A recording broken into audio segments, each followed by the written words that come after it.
Good afternoon everyone. आजिकार यही virtual class को समस्त को स्वागत जनाऊँगी। आज आम दशम श्रेणी चिलिकार सायंतन दृश्य भाग 2 आम आज पढ़ा। से पद्यटीर द्वितीय भाग। मु हूँ नूतन होर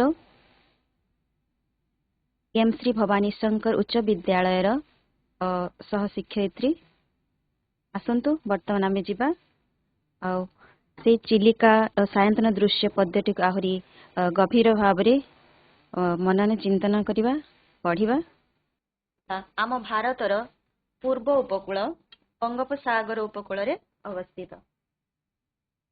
बंगोपसागर आमर भारतर पूर्व उपकूल बंगोपसागर अच्छी। से बंगोपसागर उपकूल आमर चिलिका ह्रद रही। आम देखिपा ओडिशा ओडिशा मध्य बंगोपसागर उपकूल अवस्थित चिलिका ह्रद। आम पढ़ी जमी चिलिकार संध्याकालीन दृश्य संध्याकालीन दृश्य विषय कवि किपरि भाव वर्णना करिसेंती। चिलिकार संध्याकालीन दृश्य को देखी कवि प्राण उल्लसित हो उठी। संध्या हेबारु मीनजीवी माने जेतेले भालेरी शिखर रे से माने संध्या तार को देखी संध्या हबार जो सूचना पाइबा परे से माने घर आड़ को गृहाभिमुखी होइछंती। संध्या हबार से माने एका ध्यान रे निज घर कथा भाबी गृहाभिमुखी होइछंती। एवं जेतेले से माने घर को फेरुचंती मीनजीवी माने निज कंठरे कवि सूर्य बलदेव रथंकर गीतामृत को चिलिकार से माने स्मरण करिसंती, ताको गान करिसंती। एवं जेतेले तांकर गान रे चिलिकार जो परिवेश सेठाकर पवन से गीतर मधुर ध्वनि रे मुखरित होई उठिछि। आउ सेही समय रे से सुंदर गीतर ध्वनि रे से माने भावावेग होइचंती। ताकू सुनिकी गीतर जो तार भावार्थ तांको मन को आवेगपूर्ण वा विह्वल कर देछि। आ सेही समय रे चंद्र मध्य उदय होइचंती। चंद्रको ज्योत्स्ना रे सूर्य चंद्र किरण द्वारा जेमिति रूपक तन्हा आलुओ रे परिवेशटी बहुत सुंदर देखा जाउची। ज्योत्स्ना रूपक पाट साड़ी पिंधी जेमिति दिगांगना माने प्रसन्न होई उठिछंती।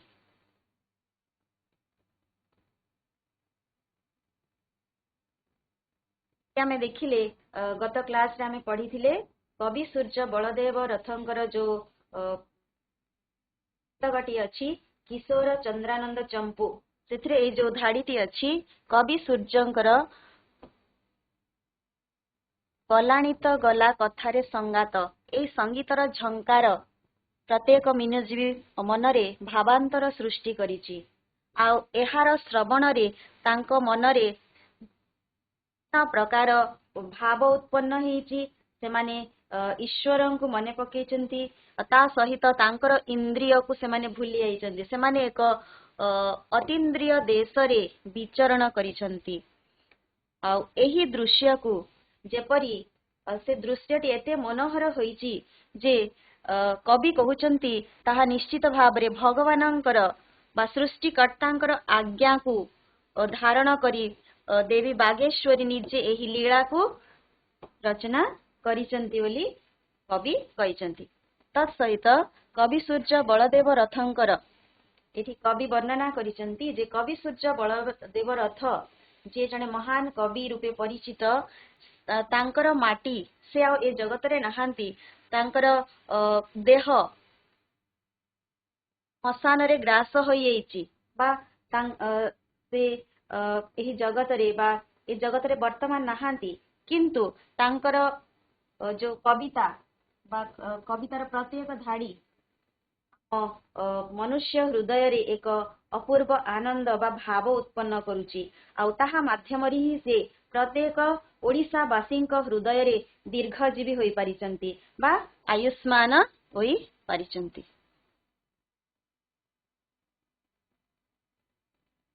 आमे जेमिति पूर्व पाठ रे पढ़िथिले पूर्व क्लास रे पढ़िथिले कवि सूर्य किए कवि सूर्य होचंती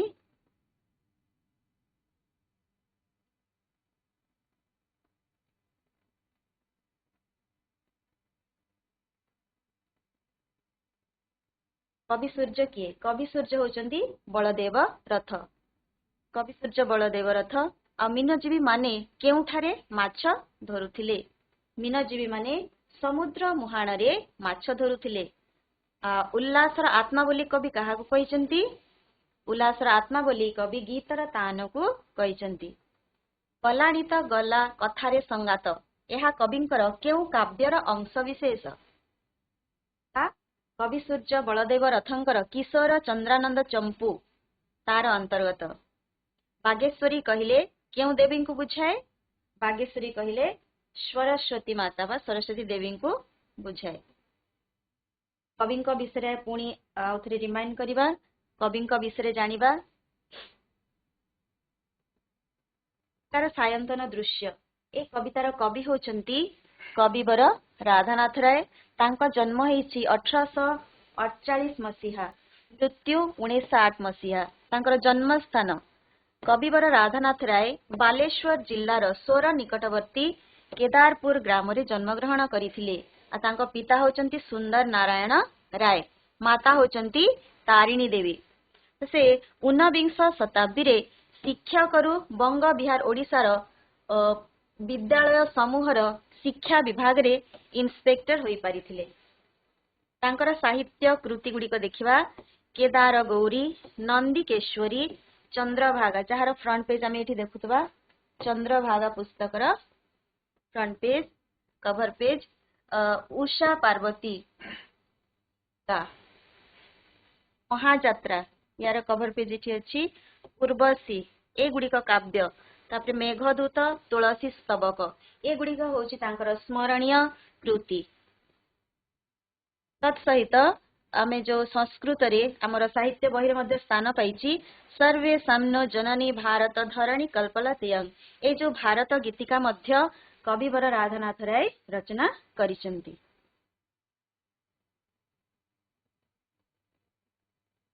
आमे जो देखुचे आज पद्य पढ़ुचे चिलिका रे सायंतन दृश्य यही अंशटी खंड काव्य आनीत खंड काव्य ये जो चिलिका हमर जो कविंकर जो पुस्तक अछि चिलिका खंड काव्य ए चिलिका रो आसीची एथिरे कवि संध्या कालीन चिलिकार मनोरम दृश्य को वर्णना करिसंती आ कवि सूर्यंकर गीतामृत स्मरण जातीय भावनार उद्वेलन जीवन प्रति शाश्वत वार्ता और कवि सौंदर्य चित्तवृत्ति आदि एथिरे प्रकाशित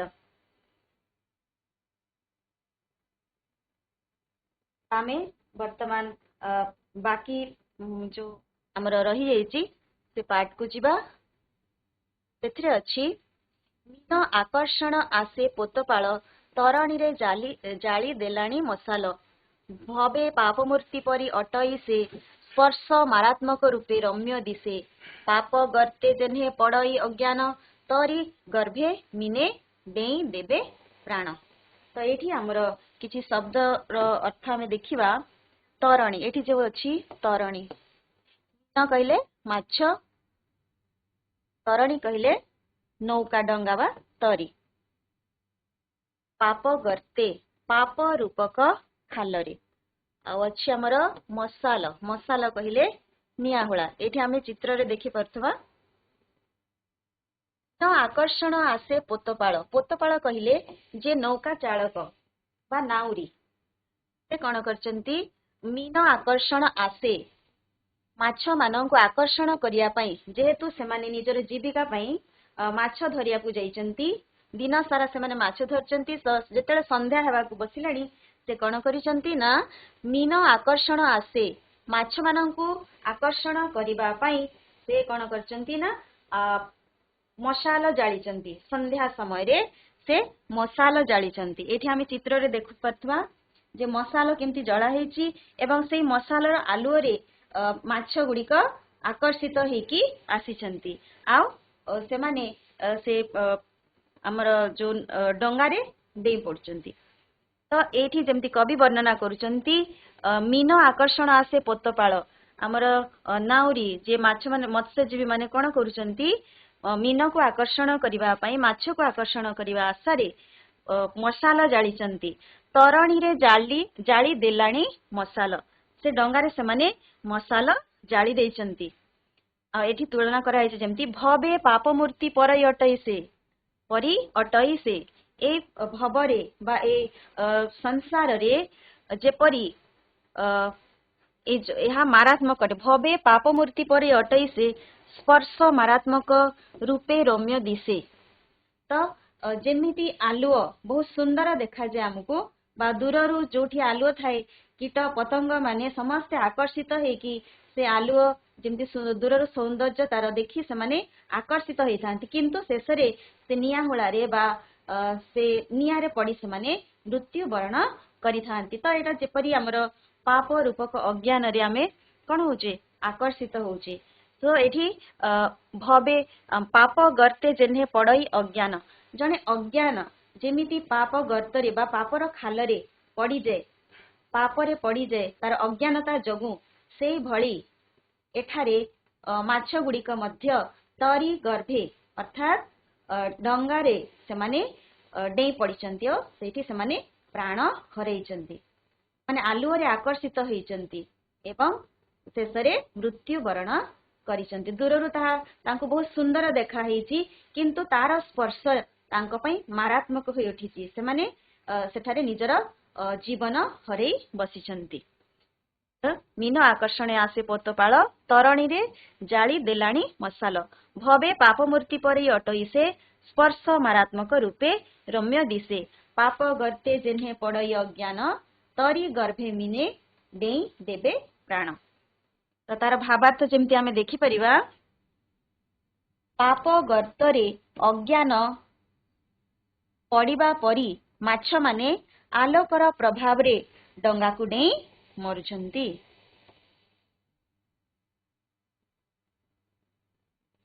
तमर अछि तरंगे दोहली दोहली बईत थरे दिसे थरे हुए अंतर्हित दुखी मने आशा उत्थान पतन प्राय शिखा उठे पड़े घन घन निशा गमे क्रमे लोक कलाहल निवर्ती अवनी हेउची निश्चल जल स्थल नभ ज्योत्स्ना परिप्लुत सृष्टि दिशे जेन्हे पारद धौत प्रतिबिंब राजी द्वीप शैल तले स्पष्ट कार्य शोभे ह्रद अंतस्थले क्षीरोद सदर ज्योत्स्नार नबे भासी दिशंती विशद गिरी वन नासी। आमे देखिबा किछि नुआ शब्द जो अछि हमर तरंगे कहले तरंगरे तो थरे दिसे थरे हुए अंतरित दुखी मने आशा उत्थान पतन प्राय शिखा उठे पड़े घन घन निशा गमे निशार आगमन रे बा राति जेतले आगमन हेची वर्ती निवर्ती आमे एठी देखिबा बंची न पारिबा अबनी अबनी कहले पृथ्वी तल स्थल नभ नभ नभ कहले आकाश ना परिप्लुत अर्थात चंद्र किरण रे जुडुबुडु हेबा ए पारद धौत पारद रे धोई हेला बलिया देखा होची प्रतिबिंब राजी दीप शैल तले स्पष्टाकारी सबे ह्रद अंतस्थले क्षीरोद क्षीरोद कहले होची क्षीर समुद्र तर ज्योत्स्ना नबे एठी ज्योत्स्ना अर्णवे अर्णव कहले समुद्र अर्णव कहले समुद्र दिशंती विशद विशद अर्थात सुप्त बा धवल कहले श्वेत वन नासी नासी कहले से स्थल भाग पर्वत बा स्थल भाग जहा नदी बा समुद्र मध्य को पसी थाए।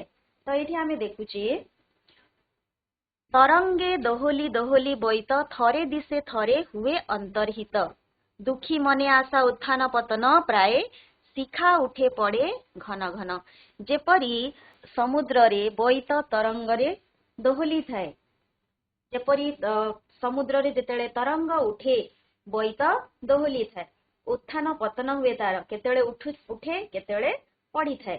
ଆଉ ସେହି ସମୟରେ ଯେତେବେଳେ ଆମର ତରଙ୍ଗ ଉଠୁଛି ତା ସହିତ ଆମର ବୋଇତ ମଧ୍ୟ ଉପରକୁ ଉଠୁଛି, ସେହି ସମୟରେ ବୋଇତ ଦେଖାଯାଉଛି। କିନ୍ତୁ ଯେତେବେଳେ ସେ ତରଙ୍ଗର ପତନ ହଉଛି ସେତେବେଳେ ଡଙ୍ଗା ମଧ୍ୟ ତଳକୁ ଖସି ଯାଉଛି।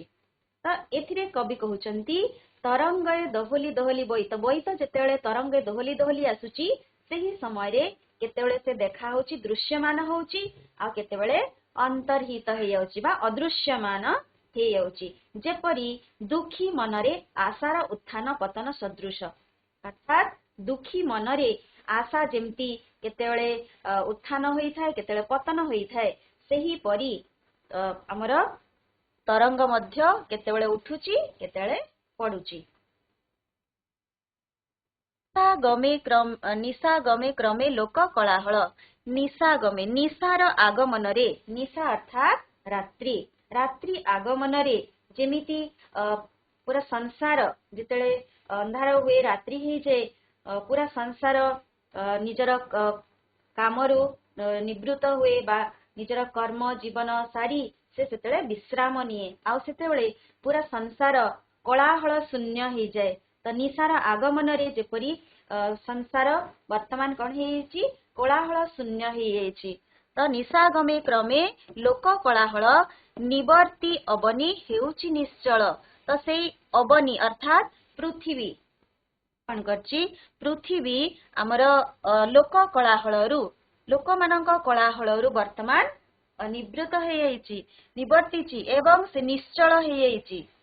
ଅର୍ଥାତ୍ କୌଣସି ଚହଳ ନାହିଁ, ଚଳ ପ୍ରଚଳ କିଛି ନାହିଁ, ପୁରା ସଂସାର ଶାନ୍ତ ପରିବେଶ ସୃଷ୍ଟି ହୋଇଛି, ଆଉ ସେଠାରେ କିଛି ମଧ୍ୟ କୋଳାହଳ ଆସୁନାହିଁ। ଆଉ ସେଇ ସମୟରେ ଜଳ ସ୍ଥଳ ନଭ ଜ୍ୟୋତ୍ସ୍ନା ପରିପ୍ଲୁତ, ଆଉ ସେଇ ସମୟରେ ଜହ୍ନର ଆଲୁଅରେ ଚତୁର୍ଦିଗ ଶୁଭ୍ର ଦେଖାଯାଉଛି।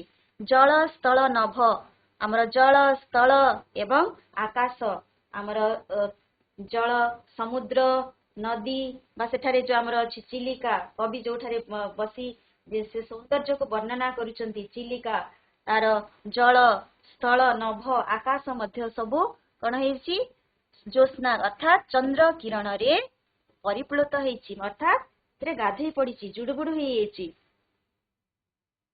ସେ ଯେହ୍ନେ ପାରଦ ଧୌତ, ଆଉ ଜହ୍ନର ଆଲୁଅରେ ସମଗ୍ର ସୃଷ୍ଟି କେମିତି ଦେଖା ହଉଛି, ପାରଦ ଧୌତ, ପାରଦରେ ଧୋଇଦେଲା ଭଳିଆ ଶୁଭ୍ର ଦେଖା ଯାଉଛି।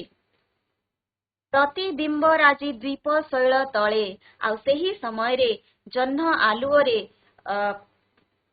ଯେପରି ଜହ୍ନ ଆଲୁଅ ସମଗ୍ର ପରିବେଶରେ ପଡିଛି, ତ ସେଇଠି ପ୍ରତିବିମ୍ବ ସୃଷ୍ଟି ହେଇଛି। ଦ୍ୱୀପ ଶୈଳ ତଳେ କଣ ହେଇଛି, ପ୍ରତିବିମ୍ବ ସୃଷ୍ଟି ହେଇଛି, ଯେମିତି ଦ୍ୱୀପ ପାହାଡର ପ୍ରତିବିମ୍ବ ଚିଲିକା ହ୍ରଦର ଜଳରେ ସୃଷ୍ଟି ହୋଇଛି।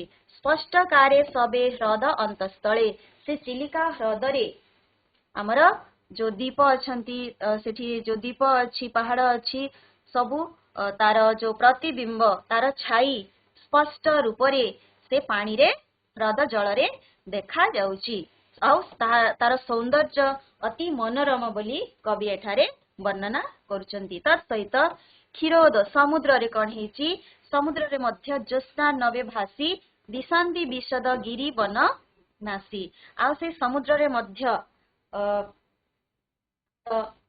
ସୂର୍ଯ୍ୟଙ୍କର ଚନ୍ଦ୍ର କିରଣ କଣ ହେଇଛି, ସମୁଦ୍ରରେ ମଧ୍ୟ ପଡିଛି, ଆଉ ସେ ସମୁଦ୍ର ମଧ୍ୟ ଯେମିତି ସୁପ୍ତ ଦେଖାଯାଉଛି। ଦିଶନ୍ତି ବିଶଦ ଗିରି ବନ ନାସି, ଆଉ ସେଠାରେ ଯୋଉ ଆମର ଅଛି ଆମର ସେ ଅଞ୍ଚଳ କେମିତି ପୁରା ଶୁଭ୍ର ଦେଖାଯାଉଛି, ଧବଳ ବା ଧବଳ ବର୍ଣ୍ଣ ଧାରଣ କରିଛି, ଶ୍ଵେତ ବର୍ଣ୍ଣ ହେଇଯାଇଛି ଜହ୍ନ ଆଲୁଅରେ। ଆଉ ସେଠାରେ ଯୋଉ ବନ ଅଛି, ଗଛ ଲତା ପତ୍ର ପାହାଡ ପର୍ବତ ସବୁ କଣ ହେଇଯାଇଛି, ଜହ୍ନ ଆଲୁଅରେ ଶୁଭ୍ର ହୋଇଯାଇଛି। ଆଉ ସେ ସ୍ଥଳ ଭାଗ ଯାହା ଆମର ସମୁଦ୍ରକୁ ପ୍ରବେଶ କରିଥାଏ, ଯୋଉଟା ସ୍ଥଳ ଭାଗ ଏମିତି ଯାଇକି ନାସି, पर्वत वा स्थल भाग जहाँ नदी वा समुद्र मध्य को पशिथाए सेथिरे मध्य जह्न आलुआ पड़िछि आउ ताहा शुभ्र देखा जाउछि बोली कवि वर्णना करिसंती। तो एहार भावार्थ हमें देखिबा मुख्य करी दुखी मने आशा उत्थान पतन प्राय शिखा उठे पड़े घन घन। कवि तुलना करी कहिसंती भावार्थ दुखी मनर आशा परी दीप शिखा पवनर आघात रे दृश्यमान किंबा अदृश्यमान होउची। हमर बोईत मध्य बोईत रे जो दीप शिखा अछि मशालर ताहा केबे दृश्यमान होउची केबे अदृश्य हे जाउची। जेपरी दुखी मनर आशा दुखी मन जेतेले मन तार आशा रे से उत्फुल्ल हे जे केतेले आशा पूर्ण न हुए से दुख रे म्रियमाण हे पड़े।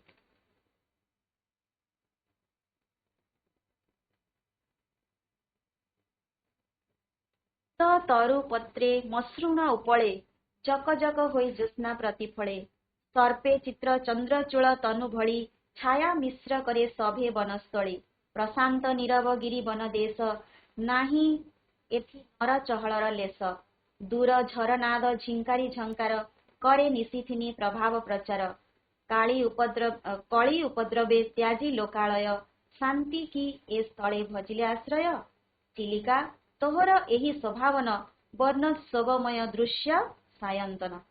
तो इसे आमे देखिबा स्निग्ध तरुपत्रे मसृण उपळे स्निग्ध तरुपत्र तरु कहिले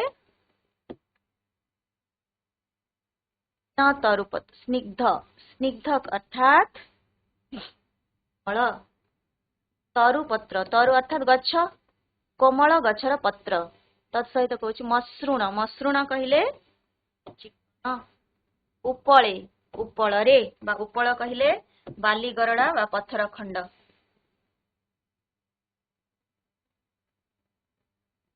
चंद्रचूल चंद्रचूल तनु चंद्रचूल कहा कुहाउची सर्पे चित्र चंद्रचूल चंद्रचूल होचंती भगवान महादेव छाया मिश्र करे सभे वनस्थळे तापरे देखिए हमर निशिथिनी अर्थात राति। तो एथारे कवि वर्णना करचंती स्निग्ध तरुपत्रे मसृण उपळे जक जक होई ज्योत्स्ना प्रतिफळे स्निग्ध अर्थात कोमल गच्छर पत्र जो कोमल गच्छर पत्र रे कौन हेची ज्योत्स्ना बा जह्न आलुओ प्रतिफलित होईची आ ताहा जक जक हेकी प्रतिफलित होईची जेमति आमे चित्र रे देखि परथबा केमती जह्नर आलुओ जल रे पड़िची तत्सहित गच्छ पत्र पहाड़ गिरी तार प्रतिबिंब मध्य एठी सृष्टि हेची ताहा बहुत सुंदर देखा जाउची। तो स्निग्ध तरुपत्रे कोमल गच्छ पत्र मानकरे मसृण उपळे चिकण पत्थर रे पत्थर बालीगड़ा देहरे मध्य जक जक होई ज्योत्स्ना प्रतिफलित होईची जह्नर किरण प्रतिफलित हेची आउ ताहा किपरि देखाउची जेपरि सर्पे चित्र चंद्रचूल तनु भଳି छाया मिश्र करे सभे वनस्थळी आउ सेठारे जो वन अछि वनस्थळी अछि बा वन अछि ताहा किपरि देखाउची तो महादेवंकर शरीर भलिया जेमती महादेवंक शरीर रे सर्प चित्र थाए सेही तनु भଳି एठारे वनस्थळी शोभा पाउची से छाया मिश्रित होईकी कहार छाया हमर जह्न आलुओ एठारे पड़ी हमर वनस्थळी कौन हेची शरीर परी ताहा शोभा पाउची चंद्रचूल तनु भଳି प्रशांत नीरव गिरी वनदेश आउ से वनदेश कौन हेची वर्तमान प्रशांत नीरव होईची से पहाड़ पर्वत गिरी से अंचल जेतिकी आमर गच्छ पत्र समस्ते कौन नीरव होईचंती अरे चहल नाही। तो एठी कहउचंती कवि नाही एथि नर चहलर लेस आउ सेही स्थान रे ताहा एपरि निश्चल हेइची जे सेठारे मनुष्यर किछि गति देखा जाउ नाही नर चहलर लेस मात्र भी सेठारे नाही ताहा पूरा पूरी शांत परिवेश सेठारे सृष्टि होईची। आउ सेही समय रे कौन हेची दूर झरनार नाद चित्कारी झंकार करे निशिथिनी प्रभाव प्रचार। आउ सेही समय रे सेही रात्रि रे कौन हेची जेतेबेले सेठारे शांत परिवेश सृष्टि होईची सेही समय रे झरनार शब्द कुळुकुळु शब्द शुभिची ता सहित झिंकारी झंकार जो पतंग मानकर शब्द से रात्रि समय रे तांकर शब्द शुभिची। सुनसान राति रे हमर कोनोसी शब्द मनुष्यर किछि चल प्रचल होई न थाए एवं सेही समय रे आमे अनेक शब्द सुनी परिबा पतंग मानकर शब्द आमे सुनी परिबा। तो कवि एठी वर्णना करूचंती जे प्रशांत नीरव गिरिवन देश पूरा गिरिवन देश कौन होईची नीरव होई जाईची आ नर चहलर कोनोसी लेश मात्र नाही। आ सेही समय रे दूररु झरनार नाद आ पतंग मानकर झंकार शुभुची आउ ताहा रात्रि को निशिथिनी अर्थात रात्रि को कौन करिची से रात्रि रे जो सुनसान रात्रि रे तांकर शब्द द्वारा से अंचल मुखरित होई जाईची। कवि कहउचंती परी कली उपद्रवे त्याजी लोकालय शांति की ए स्थले भजिले आश्रय। एठारे कवि कहउचंती जे से परिवेशटी एपरि लागुची जेमती कली उपद्रव त्याजी कली उपद्रव को त्याग करी शांति एठारे आसी आश्रय नेची। एठारे शांति को कवि शांति और कली को नायिका रूप रे एठारे वर्णना करिसंती अवतारण करिसंती। जेमती कली उपद्रव को त्याग करी से ग्रामर चहल जो शब्द जहा अछि मनुष्यर ताहा को त्याग करी शांति एठी विराजमान हेची एठारे शांति आश्रय नेची।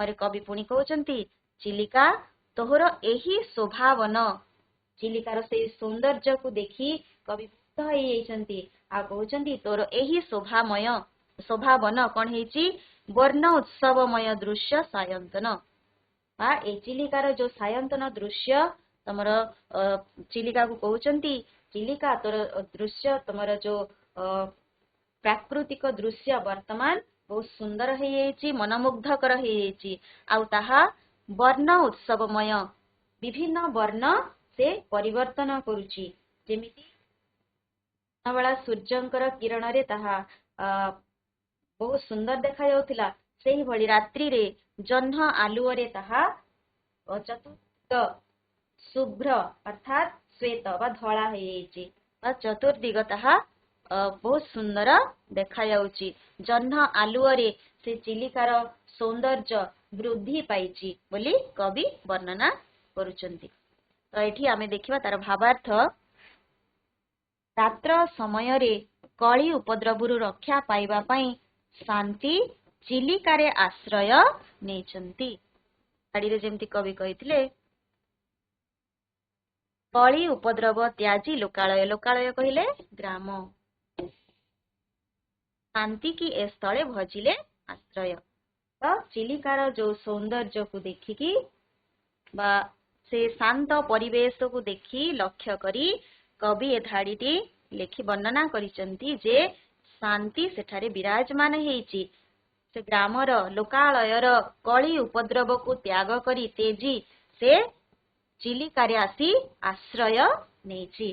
तो एठारे कवि कली और शांति को उभयंकु दुईटी नायिका भावरे कवितारे अवतारण करिसंती। तो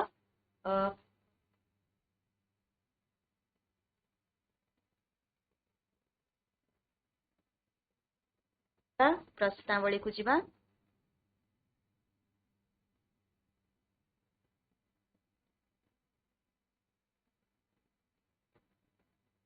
हमें जहाँ पढ़िले जहाँ शिखिले प्रथम प्रश्न पोतपाଳ मशाल जाली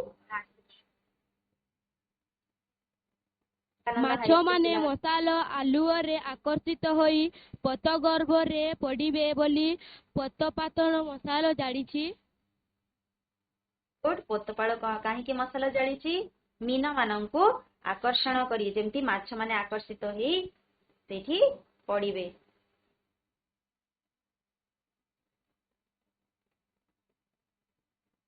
ମୀନକୁ ଆକର୍ଷଣ କରିବା ପାଇଁ ପୋତପାଳ କଣ କରିଛି? ମଶାଲ ଜାଳିଛି। ଦ୍ୱିତୀୟ ପ୍ରଶ୍ନ, ପାପ ଗର୍ତ୍ତରେ କିଏ ପଡ଼ିଥାଏ? ପାପ ଗର୍ତ୍ତରେ କିଏ ପଡ଼ିଥାଏ? ସତାସରିକି ଗର୍ଲସ ହାଇସ୍କୁଲ। ପାପ ଗର୍ତ୍ତରେ କିଏ ପଡ଼ିଥାଏ? ଅଜ୍ଞାନ ଅଜ୍ଞାନ ଅଜ୍ଞାନ। ପାପ ଗର୍ତ୍ତରେ ଅଜ୍ଞାନ ପଡ଼ିଥାଏ। ଦୁଃଖୀ ମନରେ କାହାର ଉତ୍ଥାନ ପତନ ଘଟିଥାଏ ବୋଲି କବି କହିଛନ୍ତି? ମନରେ କାହାର ଉତ୍ଥାନ ପତନ ଘଟିଥାଏ ବୋଲି କବି କହିଛନ୍ତି? ତରଙ୍ଗ ତରଙ୍ଗ ଶିଖା। ଦୁଃଖୀ ମନରେ କଣ ଉତ୍ଥାନ ପତନ ହେଇଥାଏ? ଶିଖା। ତାରୁବାହାଲ ହାଇସ୍କୁଲ କହିବେ ମନରେ ଯେମିତି ଆମର ତରଙ୍ଗରେ ଆମର ବୈତର ଉତ୍ଥାନ ପତନ ହୋଇଥାଏ, ସେମିତି ଦୁଃଖୀ ମନରେ କାହାର ଉତ୍ଥାନ ପତନ ହୁଏ ବୋଲି କବି ତୁଳନା କରି କହିଛନ୍ତି? ଉତ୍ଥାନ ପତନ ହୋଇଥାଏ। ଦୀପଶିଖାର ଉତ୍ଥାନ ପତନ ଘଟିଥାଏ। ଦୀପଶିଖାର। ଆଉଥରେ କହିବ। ଦୀପଶିଖାର ଉତ୍ଥାନ ପତନ ଘଟିଥାଏ। ଦୀପଶିଖା ନାହିଁ, ମନରେ କଣ ଉତ୍ଥାନ ହୁଏ? ମନରେ, ମନ କଥା କହୁଛନ୍ତି କବି। ଆଶା ଆଶାର। Very good very good. ହଁ, ଆଶାର ଆଶାର। ହଁ, ଭେରି ଗୁଡ। ଦୁଃଖୀ ମନରେ କାହାର ଉତ୍ଥାନ ପତନ ଘଟିଥାଏ ବୋଲି କବି କହିଛନ୍ତି? ଆଶାର। ତାପରେ ଆମେ ଦେଖିବା ନିଶିଥିନିର ପ୍ରଭାବକୁ କିଏ ପ୍ରଚାର କରୁଛି? ପ୍ରଭାବକୁ କିଏ ପ୍ରଚାର କରୁଛି?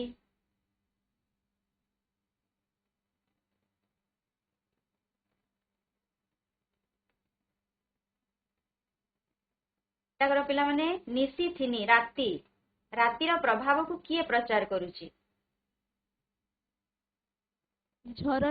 ଝରଣାର ନାଦ ଓ ଝିଙ୍କାରୀର ଝଙ୍କାର। ଝରଣାର ନାଦ ଓ ଝିଙ୍କାରୀର ଝଙ୍କାର। ଦୂର ଝରନାଦ ଓ ଝିଙ୍କାରୀର ଝଙ୍କାର ରାତ୍ରିର ପ୍ରଭାବକୁ ପ୍ରଚାର କରୁଛି, ନିଶିଥିନିର ପ୍ରଭାବକୁ ଦୂର କରୁଛି ବା ପ୍ରଚାର କରୁଛି। ନେକ୍ସଟ ଦେଖ, ବନସ୍ଥଳୀ କିପରି ରୂପ ଧାରଣ କରିଛି? ବନସ୍ଥଳୀ କିପରି ରୂପ ଧାରଣ କରିଛି? Padampur girls high school.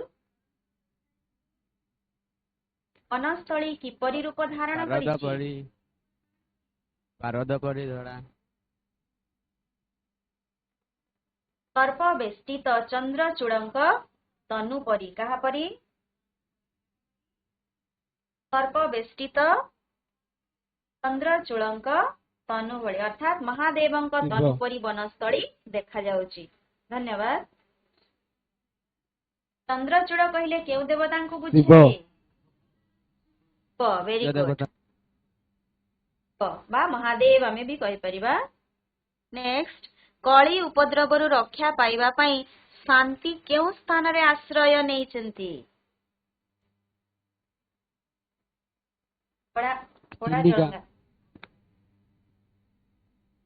ଚିଲିକା। କେଉଁଠାରେ? ଚିଲିକାରେ। କଳି ଉପଦ୍ରବରୁ ରକ୍ଷା ପାଇବା ପାଇଁ ଶାନ୍ତି ଚିଲିକାରେ ଆଶ୍ରୟ ନେଇଛି। କବି ପ୍ରକୃତିକୁ କେଉଁ ଦୃଷ୍ଟିରେ ଦେଖିଛନ୍ତି? କବି ପ୍ରକୃତିକୁ କେଉଁ ଦୃଷ୍ଟିରେ ଦେଖିଛନ୍ତି? ଜଳଙ୍ଗା ହାଇସ୍କୁଲ। କବି ପ୍ରକୃତିକୁ କେଉଁ ଦୃଷ୍ଟିରେ ଦେଖିଛନ୍ତି? ନାୟିକା ଦୃଷ୍ଟିରେ। କବି ପ୍ରକୃତିକୁ, ଚିଲିକାକୁ ନାୟିକା ଦୃଷ୍ଟିରେ ବର୍ଣ୍ଣନା କରିଛନ୍ତି ନା, କବି ପ୍ରକୃତିକୁ ନାୟିକା ଦୃଷ୍ଟିରେ ଦେଖିଛନ୍ତି। ନେକ୍ସଟ ଦେଖ, କ ସ୍ତମ୍ଭ ମିଳନ। କ ସ୍ତମ୍ଭରେ ଆମର ଶବ୍ଦ ଅଛି, ଖ ସ୍ତମ୍ଭରେ ତାର ପ୍ରତିଶବ୍ଦ କହିପାରିବା କିମ୍ବା ତାର ଅର୍ଥ। ମସୃଣ ମସୃଣ କହିଲେ ଚିକଣ ଚିକଣ କଣ କହିଲେ ଚିକଣ ଚିକଣ ଗୁଡ୍ ଭେରି ଗୁଡ୍ କହିଲେ ଚିକଣ ଅର୍ଣ୍ଣବ ଅର୍ଣ୍ଣବ କହିଲେ ଅର୍ଣ୍ଣବ ସମୁଦ୍ର ଅର୍ଣ୍ଣବ ସମୁଦ୍ର ଭେରି ଗୁଡ୍ ଅର୍ଣ୍ଣବ କହିଲେ ସମୁଦ୍ର Chandrachula Mahadev Mahadev Mahadev Mahadev very good very good very good Chandrachula Shiva ବା ମହାଦେବ ତରଣୀ ନୌକା ନୌକା ତରଣୀ କହିଲେ ନୌକା ନୌକା। ଭେରି ଗୁଡ୍ ସ୍ନିଗ୍ଧ କୋମଳ କୋମଳ କୋମଳ କହିଲେ କୋମଳ କୋମଳ ତମର ଗୃହ କାର୍ଯ୍ୟ ପିଲାମାନେ ଏଇଟା ଲେଖି ରଖ ଆଉ ଏଇଟା ଲେଖି ତମର ଶିକ୍ଷକ ଶିକ୍ଷୟିତ୍ରୀ ମାନଙ୍କୁ ଦେଖେଇବ।